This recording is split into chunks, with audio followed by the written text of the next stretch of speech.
Atenção! Começa agora uma teleaula de matemática do ensino fundamental. Você vai assistir a teleaula de número 14. Bons estudos!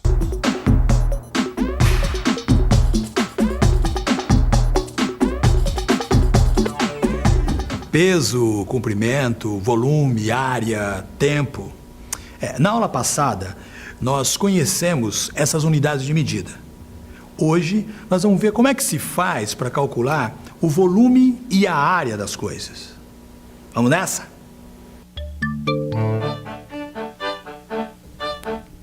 Meus filhos, eu acho que chegou a hora de cada um de vocês ter a própria casa. Ser dono do próprio teto. Dar uma casa eu não posso dar, mas um terreno eu posso. Para fazer uma divisão justa, eu desenhei o terreno neste papel quadriculado e dividi em 4 partes iguais. Não sei não. Acho que saí prejudicada nessa divisão. Olha aqui o meu terreno. É muito menor que o do Abel. Eu acho essa divisão não tá certa, não. Eu também fiquei com um terreno menor. E agora, hein? Até o seu Etevaldo ficou na dúvida. Será que ele foi mesmo justo na divisão? Como a gente faz para saber? Só tem um jeito. A matemática vai ter que entrar na história. Me parece que a única maneira de tirar essa dúvida é a gente medir a área de cada terreno. Mas como é que o senhor vai medir a área de terrenos tão irregulares como estes? Ah, minha filha, é fácil. Como em toda medida, é preciso contar quantas unidades de área cabem em cada terreno. No nosso caso aqui, nós podemos considerar cada quadradinho da planta como uma unidade de área. E aí fica fácil. Olha o terreno do Abel. Ele tem 12 unidades de área. Os terrenos da Bia, do Cássio e da Diva têm a mesma coisa. É só contar os quadradinhos.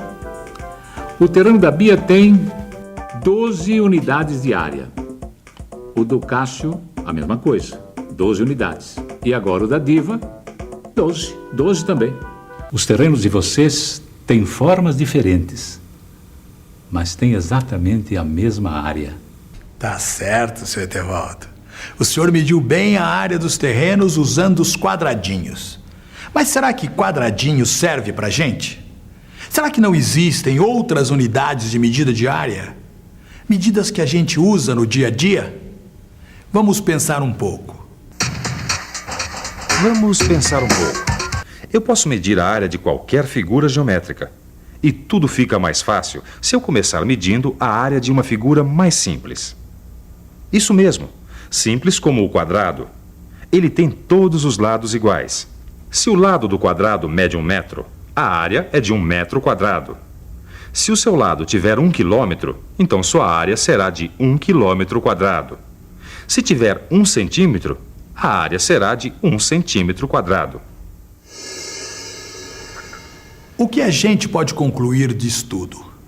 Uma relação entre o lado e a área do quadrado. Como a gente viu na aula anterior, em 1 centímetro cabem exatamente 10 milímetros. E isso a própria régua pode nos mostrar. Mas e no caso da área? Quantos milímetros quadrados cabem em 1 centímetro quadrado? Observe este desenho de 1 centímetro quadrado. Se em cada centímetro tem 10 milímetros, então, para sabermos quantos milímetros quadrados temos aqui, basta multiplicar 10 milímetros vezes 10 milímetros, o que nos dá um número de 100 milímetros quadrados. Ou seja, em um quadrado de 1 centímetro quadrado, cabem 100 quadradinhos de 1 milímetro quadrado. Da mesma maneira que a gente calculou quantos milímetros quadrados cabem em 1 centímetro quadrado, também dá para a gente relacionar outras unidades de área. Veja aí a tabela. 1 metro quadrado é o mesmo que 100 centímetros vezes 100 centímetros. Assim, eu posso dizer que em 1 metro quadrado eu tenho 10.000 centímetros quadrados. Já em 1 quilômetro quadrado, eu posso dizer que eu tenho 1000 metros vezes 1000 metros, o que dá uma área de 1 milhão de metros quadrados. Será que, sabendo essas coisas, nós não podemos ajudar a família do Etevaldo a entender melhor o problema dos terrenos? Vamos ver. Você é teimosa mesmo, hein, Diva? O pai já não explicou como ele dividiu esses terrenos? Ele não contou na nossa frente o número de quadradinhos de cada um. E não tem todos 12? Eu sei que ele explicou, mas não dá para fazer de outra forma, multiplicando os lados? Claro que dá. Quer ver? O meu terreno tem 3 unidades aqui e 4 aqui. 3 vezes 4 dá 12 unidades de área. O terreno da Bia, por exemplo, são 2 unidades aqui e 6 aqui. 2 vezes 6 também dá 12. Até aí tudo bem. E o meu terreno e o do Cássio? Olha a forma estranha que eles têm. Mas isso não é problema. Se a gente imaginar que os quadradinhos possam mudar de lugar, não vai ser nada difícil transformar esses terrenos em retângulos. Olha aí. Agora também dá para calcular a área deles fazendo a multiplicação. Tanto um terreno como outro tem 4 quadradinhos aqui e 3 aqui. 3 vezes 4 dá 12. Então quer dizer que a área de um retângulo é igual ao seu comprimento vezes a sua largura. Isso. Agora você entendeu. Muitas vezes as aparências enganam, principalmente nessa história de calcular a área de alguma coisa. Vocês viram que a Diva quase acaba arrumando uma confusão com a família por causa disso. Mas não é só nesses casos que as aparências enganam, não. Para os cálculos de volume, as aparências também enganam.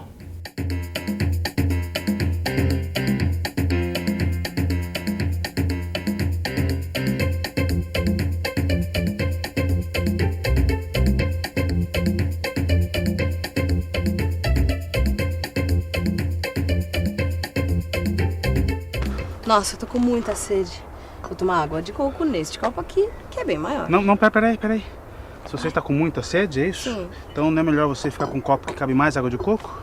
Sim, e é esse aqui, não é? Pelo menos parece que ele cabe mais. Não tenho certeza disso não, hein? Acho que mesmo tendo formatos muito diferentes, a impressão que eu tenho é que nesses copos cabe a mesma quantidade. Você acha que mesmo esse sendo tão comprido e esse tão baixinho, boljudinho, cabe a mesma coisa? Vamos fazer um teste? Vamos testar.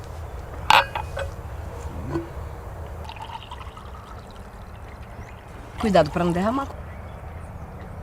Isso tá bom pra matar sua sede? Suficiente.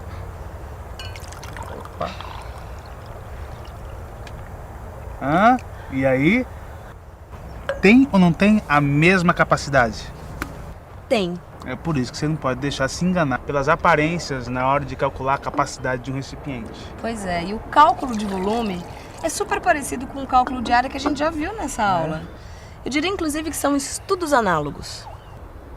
Estudos análogos? Análogo, semelhante, comparável, equivalente. Como a gente viu, há uma analogia, ou seja, uma semelhança entre o estudo de áreas e o de volumes. Pois é, mas em termos práticos, como é que isso se dá? Vamos pensar um pouco? Vamos pensar um pouco. Então a primeira coisa que eu tenho que fazer é rever o que eu aprendi sobre áreas. Uma unidade de área é representada por um quadrado de lado 1. Ou seja, um quadrado de lado igual a 1 metro tem área de 1 metro quadrado. Bem, mas e o volume? Como é que fica? Eu represento uma unidade de volume por um cubo de aresta 1. Aresta, como você está vendo, é o lado de um dos quadrados que formam o cubo. Neste cubo aqui, por exemplo, cuja aresta tem 1 metro, o volume será de 1 metro cúbico. Se a aresta medir 1 quilômetro, o volume será de 1 quilômetro cúbico. E se tiver 1 centímetro, o volume será de 1 centímetro cúbico. Você está lembrado que quando a gente estudou o cálculo das áreas, no começo da aula, Foi possível calcular, por exemplo, quantos milímetros quadrados tinham em 1 centímetro quadrado? Pois é. Com os volumes também dá para fazer a mesma coisa.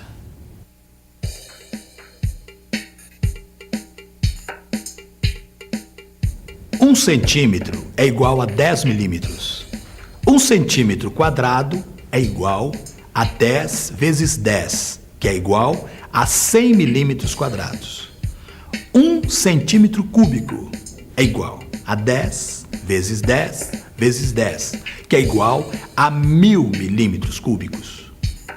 O litro é a unidade de volume que mais usamos no nosso dia a dia. Mas como é que se chegou ao litro? A partir da experiência, ao se testar volumes, descobriu-se que o litro é a medida do volume de um cubo de aresta igual a 10 centímetros como este aqui. Não entendi não. Como assim? Olha só, o que eu quero dizer é que o litro corresponde ao mesmo volume que um cubo deste comporta. Vamos ver? Vamos ver. Tá cheio até a boca, né? Até a boca.